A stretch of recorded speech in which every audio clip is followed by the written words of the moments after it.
there was a young scholar named James Bond who journeyed to the capital to participate in an exam. Along the way, he stopped at an inn as dusk was approaching, and he wanted to rest for the night. Due to his poor background, with only a small amount of money, he couldn't afford the inn after hearing the landlord's price. After asking at several other inns but finding them all too expensive, he decided to look for an abandoned temple or some shabby hut to spend the night. Guided by a passerby, he found an inn offering a very attractive deal. The first night was free, and if he stayed longer, he would pay half the regular price. Hearing this, Bond was delighted. Upon entering, he noticed that the place seemed empty, and he greeted the landlord, asking to stay for the night. The landlord was quite strange, showing no joy at having a guest, and bluntly told him that the place was haunted. He warned Bond that if he was scared, he could leave. Hearing this, Bond clicked his tongue, not afraid of ghosts. All he needed was a place to sleep, and besides, the price was incredibly cheap. The landlord then cautioned Bond that if anything happened during the night, he shouldn't hold him responsible, as Bond was staying for free. That night, the young man tidied up a bit and lay down to sleep. In the middle of the night, the air suddenly turned cold, and Bond heard a soft female voice calling his name. He sat up and saw a graceful woman standing by the bed. She said that this was her room and she was glad someone had arrived. Upon closer inspection, the girl had a beautiful face, but her eyes were bloodshot and there was a bruise on her neck. Recalling the landlord's warning earlier, Bond realized she was a female ghost, so he politely asked her to leave, stating that he was still a virgin.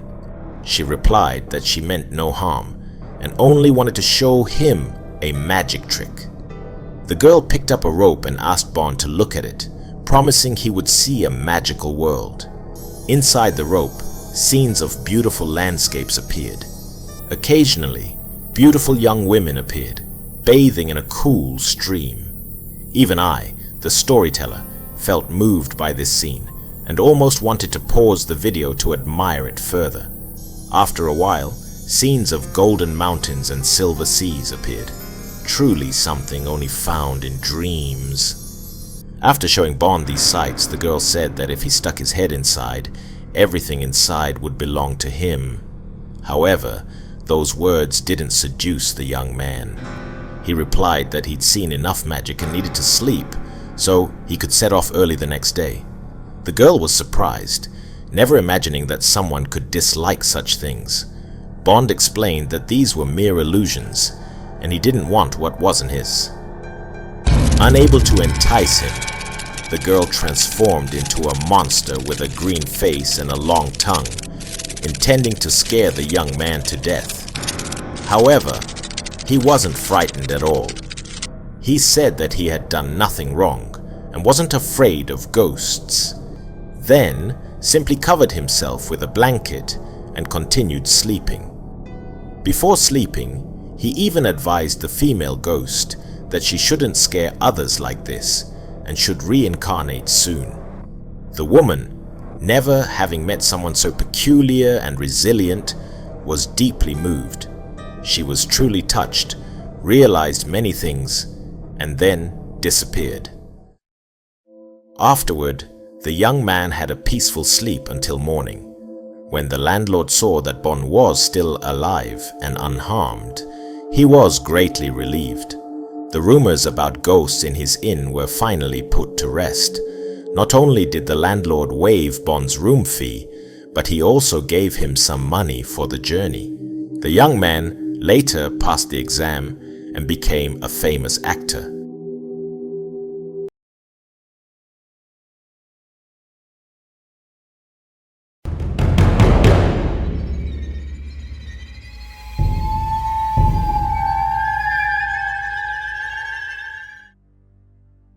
This frightening tale took place at an inn on the outskirts, owned by Mr. Pepe. On that day, the inn was fully booked. The owner decided to close early, clean up a bit, and rest. While cleaning the tables and chairs, Mr. Pepe heard a knock at the door. At first, he intended to refuse entry. However, the knocking grew more insistent. When he opened the door, Mr. Pepe explained to the visitors that his inn was full, and he apologized for the inconvenience. But the guests said they were friends of his son, and last week they were invited to stay at the inn if they ever passed through town. Mr. Pepe again insisted that he hadn't received any information from his son and asked them to understand. The group leader directly said that it was late and they couldn't find another place, so they asked if they could stay in the storage room or somewhere else. Feeling sympathetic, Mr. Pepe finally relented, saying there was actually one room left. But unfortunately, his daughter-in-law had passed away suddenly and her body was outside the room. Understanding the situation, the man reassured him that it was no problem for them. With Mr. Pepe's guidance, the group moved to the room. To them, sleeping outdoors was the real fear. Staying in the room was no issue. The owner led them to a room in the backyard, explaining that his son was out buying a coffin for his daughter-in-law and wouldn't be back in time. As Mr. Pepe had said, outside the room was a spirit bed covered with a thin privacy curtain, and beside it, a burning oil lamp constantly flickered. The body was covered with paper cloth. Among the group was a young man named Conan, who was more timid compared to the others. Seeing the corpse on the spirit bed, Conan felt a chill in his heart. It was his first time encountering such a terrifying situation. Mr. Pepe led the four men into the room, where there was a large bed for them to rest. In a flash, all four men stripped off their clothes and climbed into bed to sleep. Three of them seemed quite careless, while Conan, a virgin who was experiencing this for the first time, was extra cautious. He tightly covered himself with the blanket and stayed alert. Just as he was about to close his eyes, he heard a creaking sound coming from the spirit bed, as though someone had sat up. Slowly he turned his head, glancing in the direction of the noise. Conan feared that in the middle of the night, someone might jump on him, and that would mean the end of his 20 years of innocence. But then, what he saw terrified him. From the spirit bed, the body of the woman suddenly sat up. She then stood up and hovered above the ground, moving as if she were floating, eerily resembling a cat jumping onto the body. Suddenly, she turned her head and looked at the four men sleeping. Her face was yellow like wax, her eyes bloodshot and lifeless, staring at them intently. In an instant, her body lunged toward the four sleeping men. Conan could now clearly see that only the tips of her toes touched the ground, while her entire body floated above it. She approached the bed where the four men were sleeping. Luckily, Conan had covered himself well with the blanket, while the other three were snoring like the dead.